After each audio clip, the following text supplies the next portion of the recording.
Hey guys, this is Oshi and this is going to be another few months in, which actually I think it's been more than maybe a year and a half, so quite a few months in with this deck, the Santa Muerte Tarot, which is by Fabriano Listrani. I want to show you the name.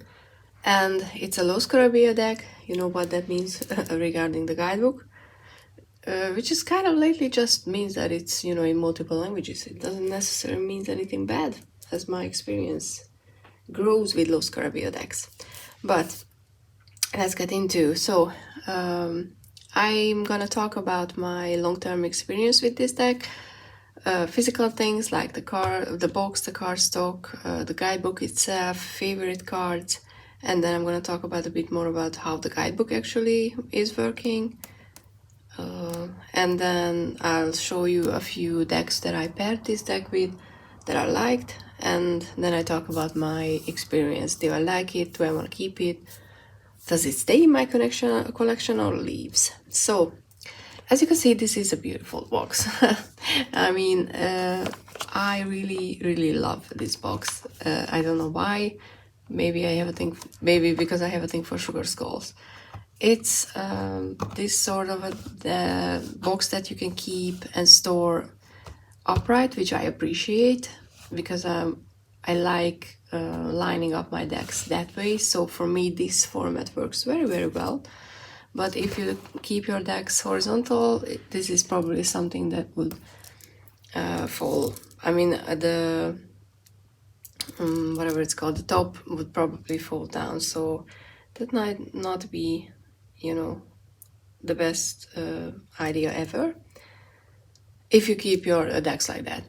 But I don't. So, like I said, boxes are plus it doesn't take up a lot of space. I would appreciate if Llewellyn would start offering their decks in this format as well. I mean, they can keep the big one, the pretty one, but if they could just do that, that would be a plus for me. I edged the cards. Yeah, let's put the skull there. I edged the card, so this is not how it comes. It's standard, just white borders, but because these are the backs, I edged it to match. I always edge my decks in a matching color to the back, and one color. I don't think I ever edged anything in multiple colors. But this is the back. The size is standard tarot size. This is a prototype oak, ash and smoke. No, oak, amber. No, oh, Jesus. Smoke, ash and embers. It's in the morning, guys. I'm so sorry. I'm a bit, not just tired, but maybe a bit sick. So my mind is not very, it's not working at full capacity, it looks like, but I'm doing my best. So this is standard size. I actually really like the cardstock. It's shiny, but I don't care. The colors can come alive from a shiny cardstock, so it's not I don't hate on shiny, to be honest. Even though I film and I photograph, but I don't care. So what you can see is that's interesting in these cards, the way they are titled. There's this is a major, and the major has Roman numerals, and the numbers are on the side, which is sometimes problematic because there I don't know if I can show. I don't think I can show that card particularly, but there the 6s and the 9s are easy to mix up because if you don't have anything else next to them, you don't know which way the numbers are oriented, or not immediately. And I know that I misread them in the original walkthrough as well, because it's just sometimes it happens. So that's something that I don't know. I appreciate a little dot next to the number that always helps you orient yourself easier. But let's talk about some favorite cards then. I think yes, talk about everything in the section I wanted. Favorite cards. The Hanged Man. I really like the idea of, the neck itself missing, the one that would keep you rooted, your head, and you'd connect your head to your heart. Two of Swords with a scissor, I think is just amazing, because you know you're useless with a scissor until you start using it to actually cut something, you know, make decisions. Plus the in this case the outsides are the ones with the edge, and I know that there are some sort of a scissor that looks like this that's used for something. I just can't remember what. The Three of Swords is a very interesting one. You know, usually you see a heart stabbed 3 times, but in this case there's 2 swords in the back of a skeleton, and the one is here down there, like an offering, like I give up sort of posture, and you don't know if this person is trying to help the other one or stabbing it. So I think that's a very good way of showing that with heartbreak there's always complicated matters and you just don't know who did what, especially if you're, you know, looking at it from the outside. If you're looking at it from inside of the situation, you're probably immediately will gravitate towards one of the skeletons and the positions, but I think that's a very interesting Three of Swords. The Tower and its busyness and its all over the placeness is one of my favorite towers, and I absolutely love the idea of not knowing where up and down is when you're going through a tower moment. I think that's a very clever and brilliant way to depict the Tower. The Moon is also, how I read it, is all about, you know, fear and not really seeing, or, you know, seeing monsters everywhere when they're not. And, you know, this person is looking into the lake and there's a skeleton there, even though they are not a skeleton. And but that's, you know, that's just a reflection. That's what you just see, which is kind of cool. And my ultimate favorite one is still to this day is the Two of Cups. I don't know why, but the way this is depicted, it's just, I don't know, I find it very, very on point. There's a few cards that I mean, there are cards that I don't like, and one of the things that I was, that bothered me are the tens. They are just too the same, you know, they look too much of the same. There's always a butterfly, which, okay, if you're at the end of the cycle, you know, you can take that as an opportunity to transform. Okay, I get it, but I really don't read the Ten of Wands like the Ten of Pentacles, and in these cards they look way too much similar. So I like seeing the obvious differences in the suits, not just, oh, okay, this is the Ten of Swords, so okay, how do I read the Ten of Swords? Not like this, not with a city and I mean, okay, there's a moth, not even a butterfly, it's a moth, but and I think these are the ones that are, you know, with the skull and everything, the pattern that they use that pattern to scare away predators, and I'm not reading the Ten of Swords like that state ever. So I don't know, I don't like these. And the other one that I specifically don't get why is the Two of Pentacles, because this looks more like a Ten of Cups to me, Two of Cups to me. And I just, yeah, it's not just the fact that it's not how I read, you know, the Two of Pentacles, because who cares how I read the Two of Pentacles when you create a deck? And I always like learning about the cards and how others read them, because I pick up things that I build into my own practice. But for me, these are too similar within the deck. You know, if I would pull these two, I would say that these are all about partnership and whatnot. And the Two of Pentacles is more about balancing and finding balance between two sides of the same coin, so to speak. So yeah, that's just something that I just wanted to highlight. But overall, there are quite a few cards that I like. Mostly I like them. The big thing that I don't like, unfortunately, is the art style.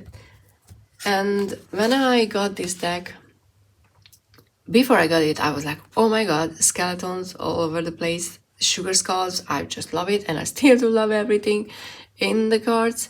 But this digital art style with, okay, let me find something where you can hopefully show it better. These sort of, I don't know if you can see that or understand what I'm trying to say, but these are sort of a puffy lines or puffy texture in a way that I just don't like.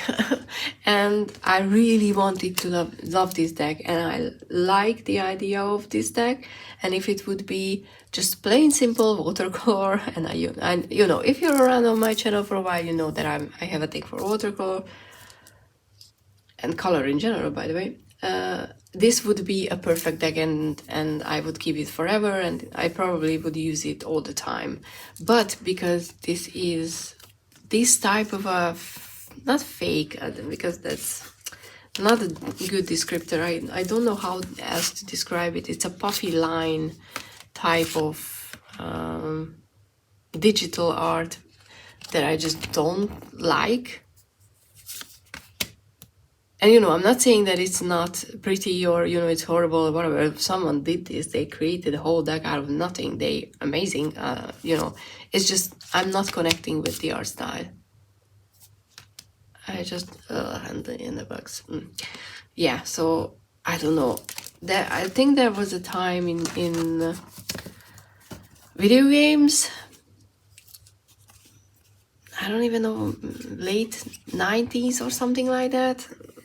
There was this type of video games illustration, and it reminds me of that, and it's not a good reminder, to be honest. But, you know, it's just personal preference, so I do not like the art style, which sucks. Okay, let's talk about the guidebook. The guidebook, like I said, when I started watching, you know, TarotTube, and I heard people mentioning that, oh, it's a Los Caribbean deck, which means, yes, we have multiple languages, and that means that this is not an actual guidebook size. The actual guidebook in one language is about this thick, which is not a bad portion, by the way. I don't think. It's almost half of it. Interesting. Huh. There's multiple languages. Okay. Oh, okay. You know, Chinese is shorter, obviously, because the characters are, you know, they can be very complex in meaning, so you don't need that much text. But so when I first started watching TarotTube, I was like, oh, okay, so if it's a Los Caribbean, the guidebook is useless. And I don't think the Los Caribbean guidebooks are useless, or maybe they changed it, you know, from the old days, like a few years ago, I don't know, like, I don't know, 10 years ago, but I really like this guidebook. There are some limitations, obviously, because it reflects of how Fabriano, or I think he is the one writing the guidebook. I mean, the concept and the artwork by him, so maybe not. But I don't think I've seen... Oh, yeah, okay. So he wrote the guidebook as well. I mean, I kind of assumed that he did it, but he did everything, so... Which I think it's an important one for a deck like this. But I really like... there's an introduction and why the concept, you know, the Day of the Dead and stuff like that, which I found very interesting. The Major Arcana has more text, obviously, but there's a good, you know, description of what the Fool means. And then you have the Advice of the Dead, which is how you can, in a shorter way, interpret that one in a reading, which I think is very useful for if you just don't want to, you know, because you're in the moment, you're in flow, and you just want to remember a few things, and you're like, oh, okay, that was the one. Or you just want to read a short section, you can use that advice of the dead part. And I find the descriptions very nice in a way that they are very well rounded.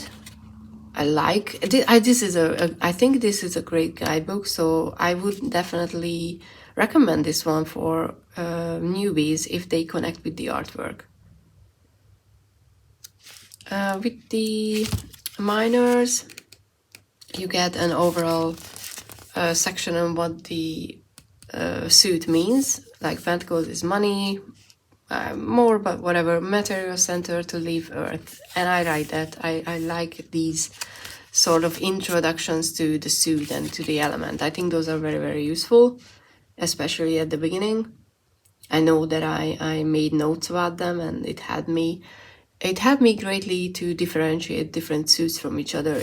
I naturally read the suits as earthly, as not earthly, as elements. So for me that was helpful.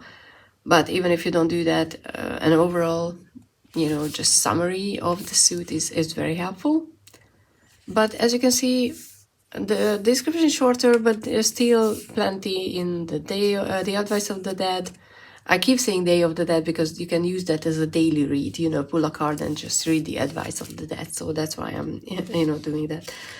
Unfortunately, there's only one, besides that daily card draw spread here.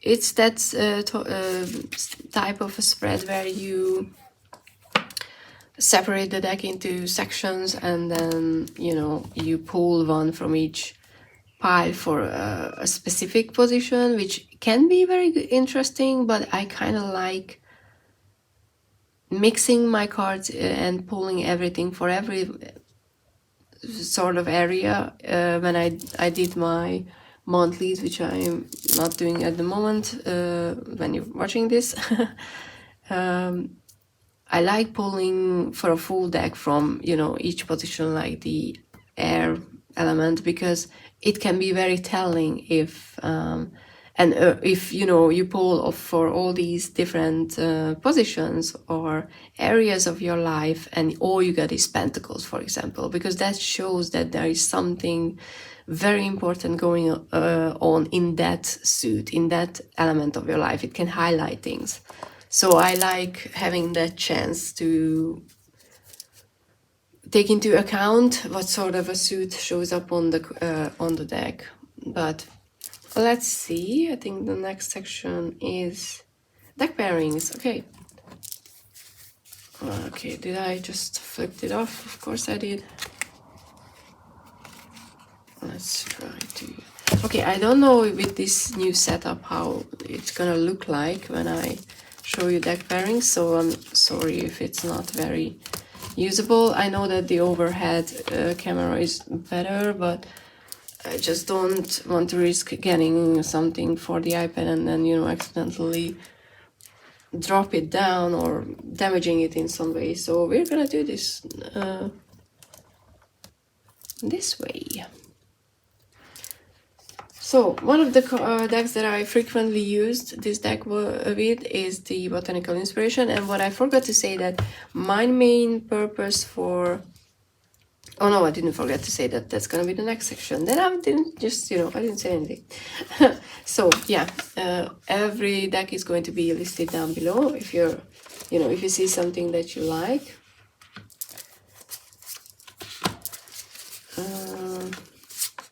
I don't even know how to show you guys that one. I'm gonna just do this.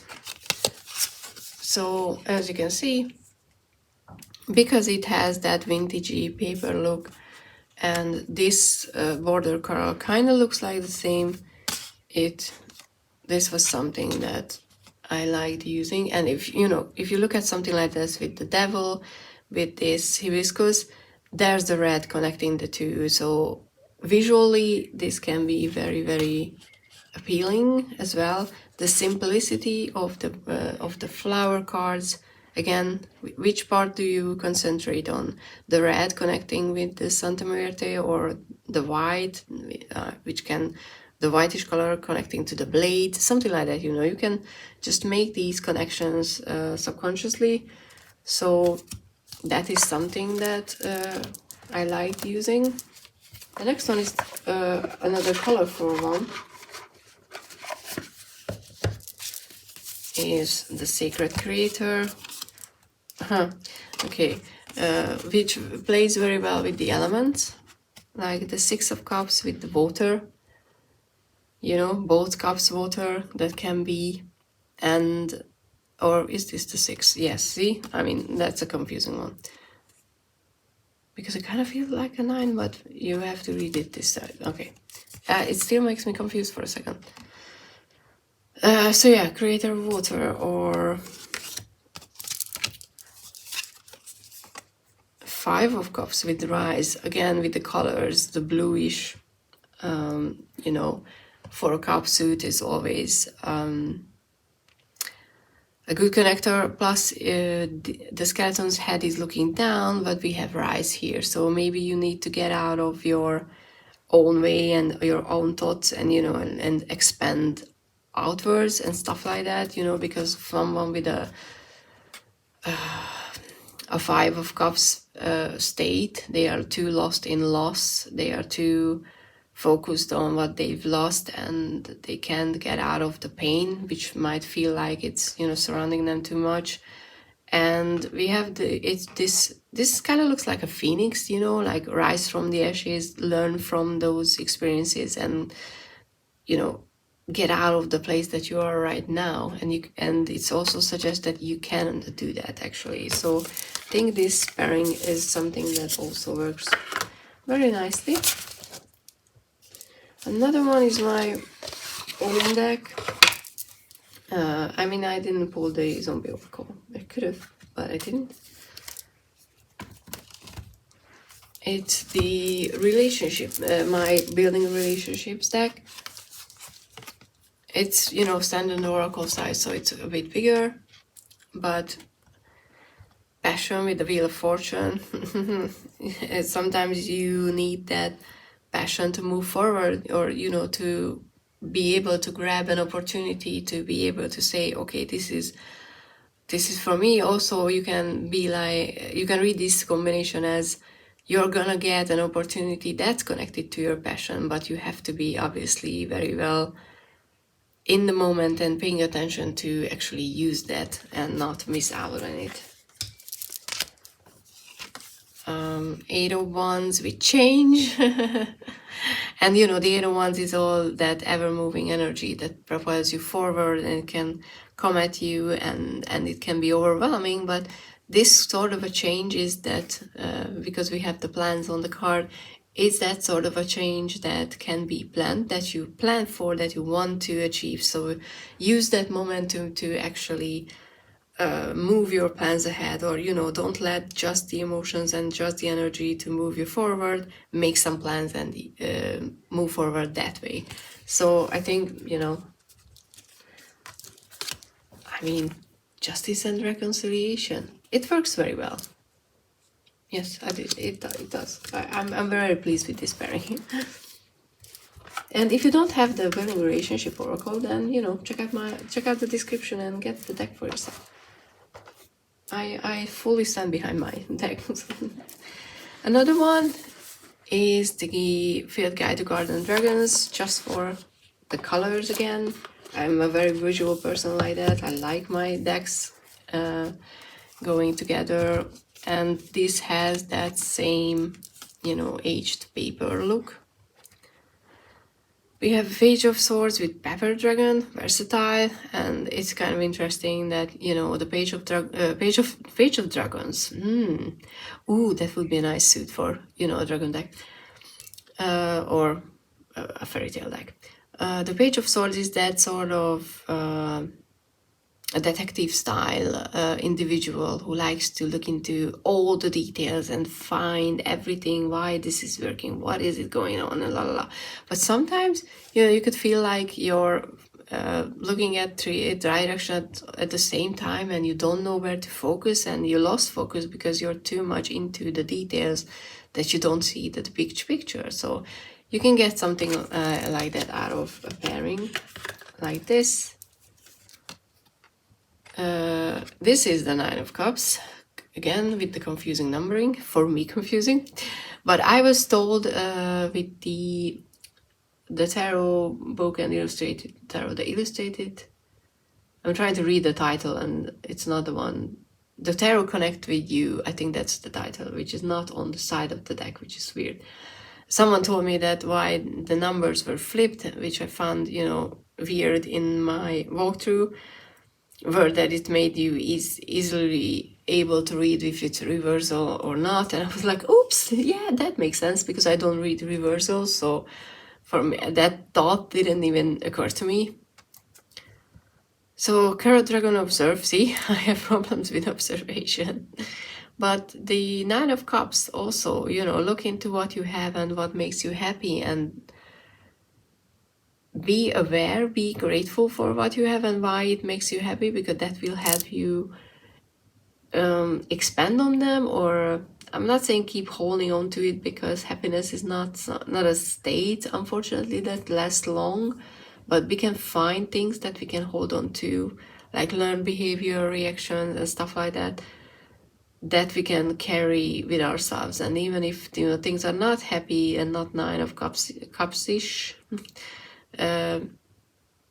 we can, you know, use those lessons, because when we're in happy place as well, we should be more observant about why we're there, so we can more easily get back.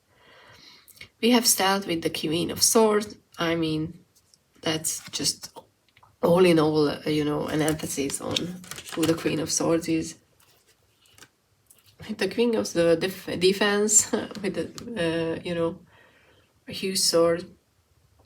Don't be too defensive, but defend what it's important for you, and something like that, you know. So yeah, I do love this pairing, not just for the dragons, but I think the messages go very well together. And lastly, another colorful one, which is watercolor. So this is the Threadman Oracle. It's a starting difference between the two, a style for me. Okay, High Priestess with the song, Heart, Harmony and Messages, which I think is just lovely, because, you know, those are all things that, I mean, messages, you can get messages from your heart if you listen closely, if you use the High Priestess energy. And there's a lot going on, so this pairing could be busy for some, but I think the messages are just well-rounded enough. The Magician, we have Six of Ink, Calligraphy, which is fluidity, skill and patience. And, you know, with the Magician, those things are all needed. You need skills, but you need patience to not rush things, and because in that case, if you rush your plans, you might ruin them. And you need to be fluid as well, because plans change as they evolve. And, you know, this is a highlight that be patient, be ready to change your plans, but don't, and maybe, you know, learn even some new skills, but don't be in doubt that you will be able to carry out those plans, because you have the Magician, which suggests that you are there, you can create that, whatever you're creating. So I think, like I said, it works very, very well.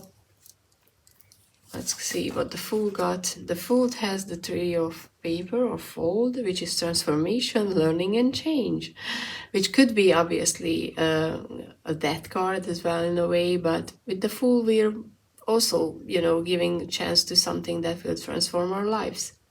And we're going to learn from it for sure. And we don't know what we're transforming into or what will change in our lives when we're in the full moment, because that's all about taking that chance.